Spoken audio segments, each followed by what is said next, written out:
Hello miniature lovers, welcome back to Miniature Fairy Tales. My name's Carissa and today I'm going to show you my little secret on how to make 1/24 scale hinges.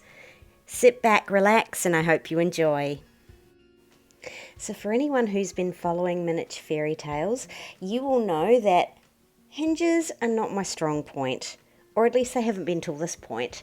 For any of my designs that I've made, up till now I've always used masking tape hinges because any of the other techniques that I tried just failed at this scale.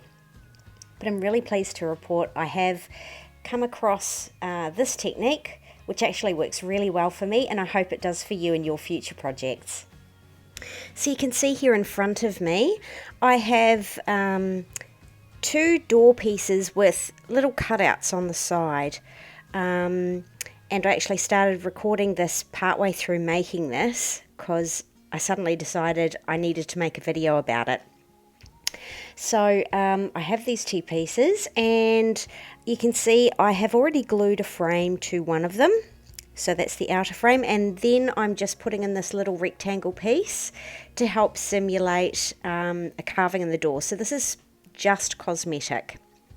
Now those little cutout pieces on the side, they measure 7mm by 1mm, and they are just little indentations on the side of the door, and to me this is the key to making good hinges.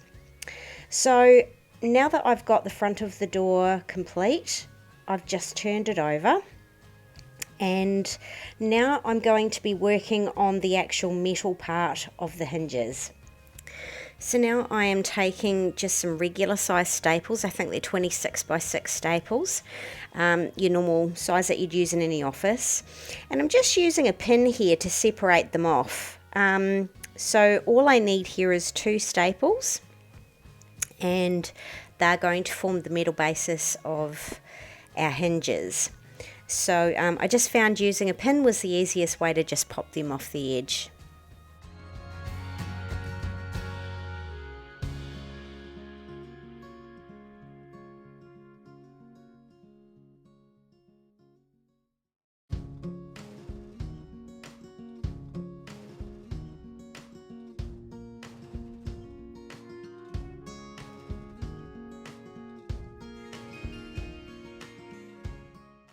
Now these next little things that you'll see me pull out of my container I have used before.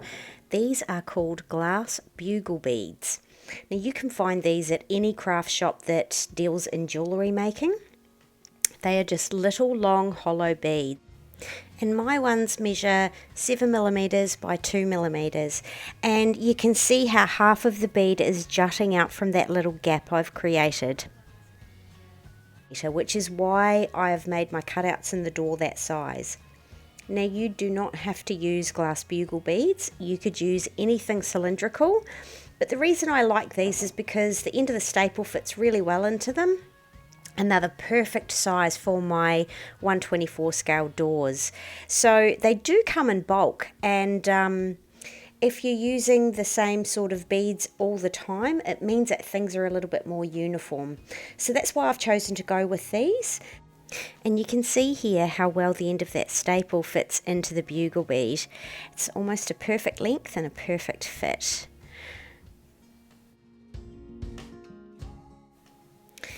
So now I'm giving you an example of how things are going to sit. The bugle bead is going to sit in the gap, and the staple is going to sit across the back of that door. So I dry trial them like this so that I can see exactly where that staple needs to sit, because it does need to jut out a little bit from the edge of the door in order for there to be enough room for that bugle bead to house it. And then once I've got the position of where the staple needs to be, I hold it in place, and I very, very carefully change my fingers around so that I can get my glue, and then I let it go. And we're going to be using super glue to hold this one down today, mostly because I want an instant attachment.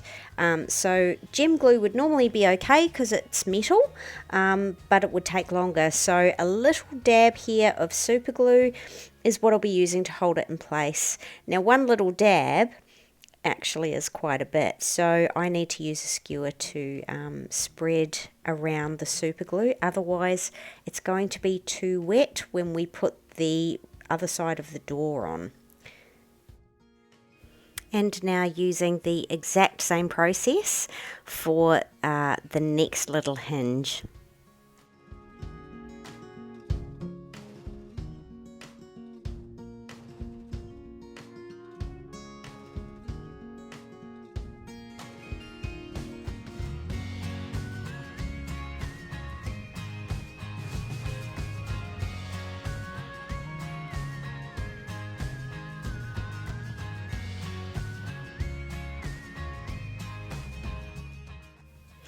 And with my skewer, I'm making sure that that super glue is spread over all of the edges, so both the inside edge and the outside edge, to make sure that the staple is entirely covered.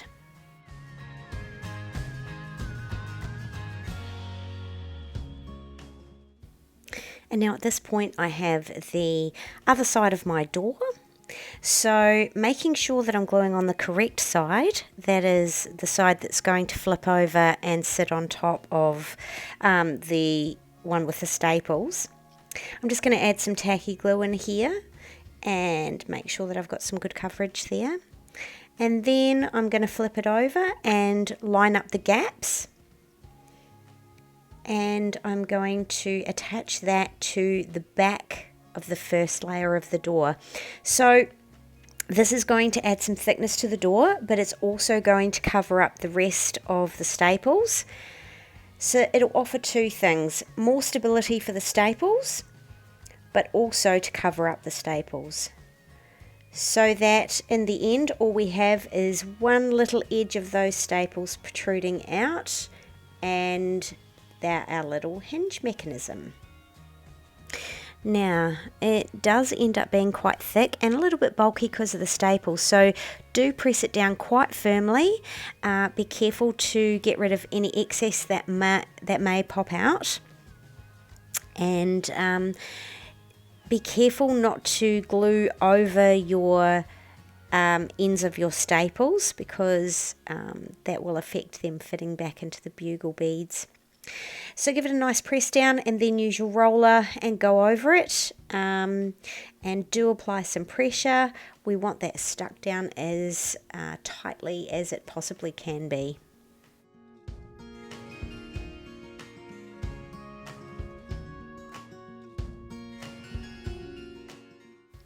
When you're feeling that everything is stuck down and dry, take your bugle bead or one of your bugle beads and reattach it to one of the hinges, and do the same with the other one.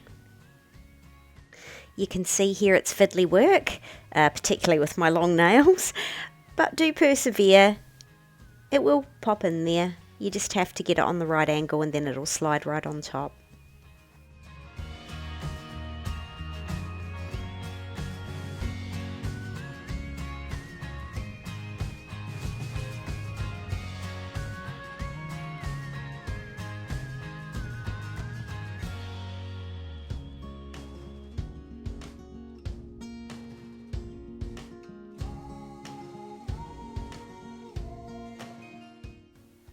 Now I have this other little piece of card here, and this is just simulating whatever your door is going to attach to. Okay, so just to give you an idea of how this works.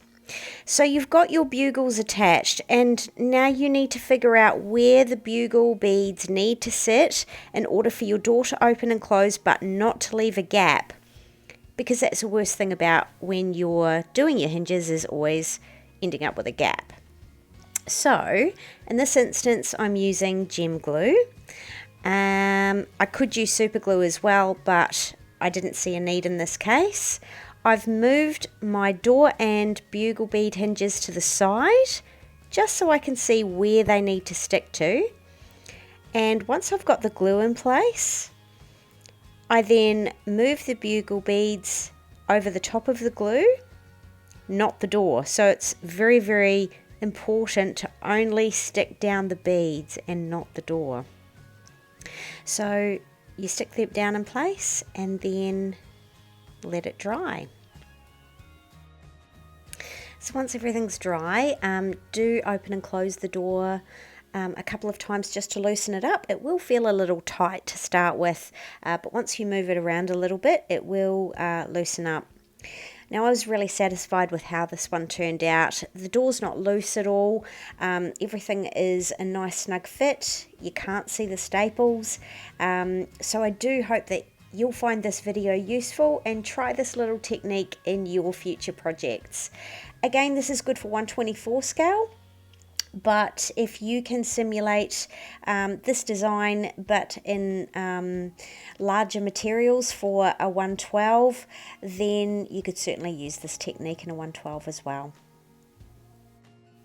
Thanks so much for joining me today, miniature lovers. For more videos like this, please do check out the rest of my videos on my YouTube channel and consider subscribing if it seems like something you'd like to see more of.